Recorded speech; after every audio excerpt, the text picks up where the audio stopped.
id-9:00. Ix-xufier tal-Ministru Manuel Mallija, Paul Sheehan, iċempel il-control room tad-depo meta kien taħt il-mina fil-viċinanzi tal-Qroq. Fit-telefonata jinstema' jgħid lis-sewwieq tal-karozza l-oħra: Ara ma tqumx għax fuqek naħlih. Fl-istess telefonata, waqt li kien qiegħed jitlob għall-assistenza u meta mistoqsi x'kien ġara, ix-xufier tal-Ministru Manuel Mallija jinstema' jgħid ukoll: Hawn taħt il-mini, sparajt fuqu diġà. F'din il-konverzazzjoni wkoll Paul Sheehan jinstema' jistaqsi biex ikellem lill-Ministru Manuel Mallija li dak il-ħin kien qiegħed fil-Kwartieri Ġenerali tal-Pulizija jattendi okkażjoni soċjali. id-9:05.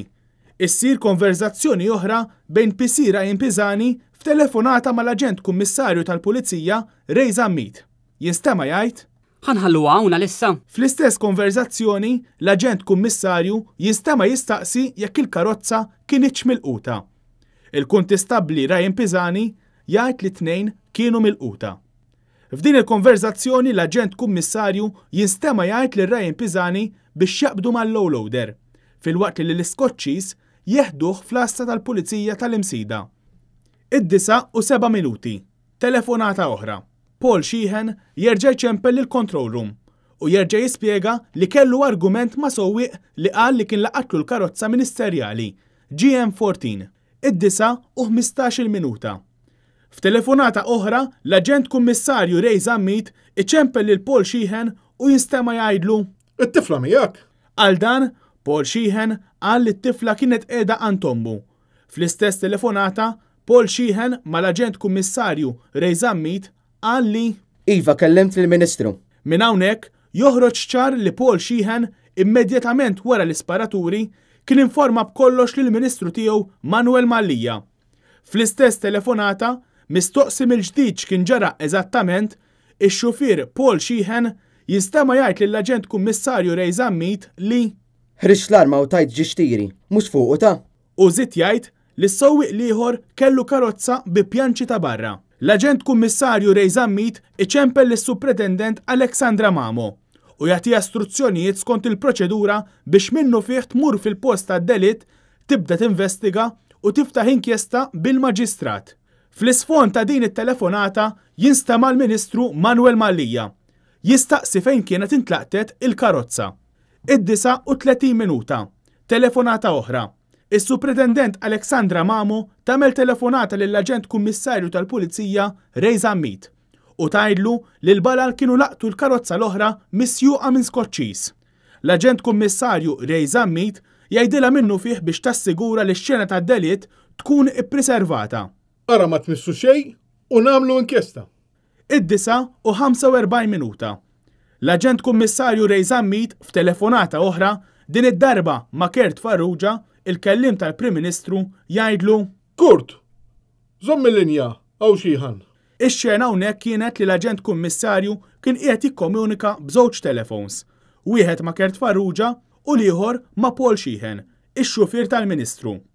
Iġifieri kellu żewġ konverzazzjonijiet b'mod simultanju. F'dawn it-telefonati l-Aġent Kummissarju Ray Zammit jinstema' jagħmel numru ta' mistoqsijiet lil Paul Sheehan u tweġibiet mogħtija lilu beda jgħaddihom minnu fih lil Kurt Farrugia li kien fuq in-naħa l-oħra tat-telefon. Fost l-oħrajn qallu: Għajdli fejn kont ipparkjat, għax għandi lil Kurt fuq il-linja. F'din il-konverzazzjoni twila li fiha x-xufier tal-Ministru Manuel Mallija reġa' rrakkontalu l-istorja kollha ta' x'kien ġara, qallu wkoll: Qafasni mal-ħajt u nżilt għalih. Qallu wkoll li s-sewwieq ieħor kien niżel għalih bi fliexkun tal-birra fidu. Għal dan l-Aġent Kummissarju jinstema' jistaqsih: U inċamilt, mort tiġri warajh. Fl-istess diskursata, Paul Sheehan qal lill-Aġent Kummissarju: Tajtu ġixtiri. Għal dan id-diskors, l-Aġent Kummissarju reġa' staqsa: Kif rekab il-karozza? Għal dan, Paul Sheehan, ix-xufier tal-Ministru, reġa' wieġeb: Mela. Dan kollu fil-preżenza bit-telefon ta' Kurt Farrugia, il-kap tal-Uffiċċju tal-Komunikazzjoni tal-Prim Ministru, li kien qiegħed jingħadlu kollox. L-10:36. L-Aġent Kummissarju Ray Zammit f'telefonata oħra ma' xufier Paul Sheehan jgħidlu: Biex il-kunċert qabel ma noħorġu l-istqarrija. Inċert minn dak li jettinnawx. Għax forsi kont ġibtit infiskel.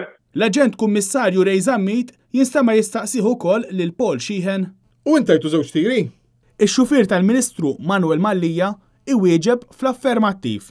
Jistaqsih ukoll jekk it-tiri kienx ta' jomluh dejn il-pixxina. L-10:47 minuta. Il-kellim tal-Prim Ministru Kert Farrugia jibgħat l-istqarrija lid-DOI biex tkun tista' tintbagħat lill-midja. Il-11:08 minuti. L-Aġent Kummissarju Ray Zammit f'telefonata oħra max-xufier tal-Ministru Manuel Mallija jgħidlu lill-Ministru ried ikellmu. Se jkellmek il-Ministru.